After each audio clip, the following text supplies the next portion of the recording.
543 আসনে লোকসভায় বিজেপি এবার দাঁতে দাঁত চেপে লড়াই করার ঘোষণা দিয়েছে।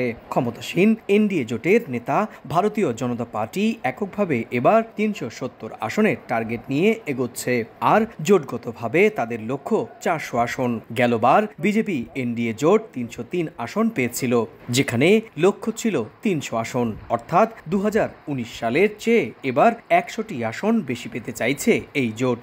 আর এ কারণেই প্রচারণায় আনা হয়েছে কৌশলগত বেশ কিছু পরিবর্তনও। উত্তরপ্রদেশে রাম মন্দির উদ্বোধনের মধ্য দিয়ে বিজেপি তাদের প্রধান প্রচারণা চালিয়েছে বলে মনে করা হয়। রাজ্য সরকারও বিজেপির রয়েছেন যোগীর মতো বুলডোজার চালানোর হুমকি দেয়া মুখ্যমন্ত্রী।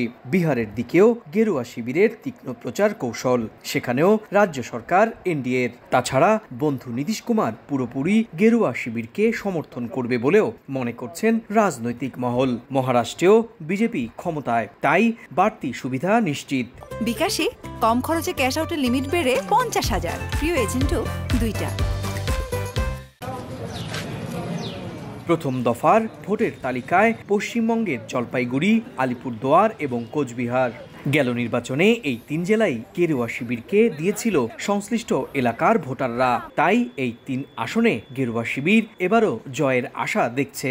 আর সে লক্ষ্যেই পশ্চিমবঙ্গ জুড়ে কমপক্ষে 15টির বেশি নির্বাচনী সভা করবেন নরেন্দ্র মোদী। সভায় অংশ নিচ্ছেন অমিত শাহ, রাজনাথ সিং এর মতো শীর্ষ বিজেপি নেতৃত্ব।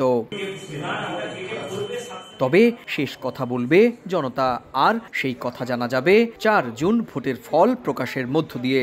তাই বিজেপির সেই লক্ষ্য কতটুকু পূরণ হয় সেটা জানতে অপেক্ষা করতেই হবে সে সময় পর্যন্ত। সুব্রত আচার্য, সময় সংবাদ, ভারত।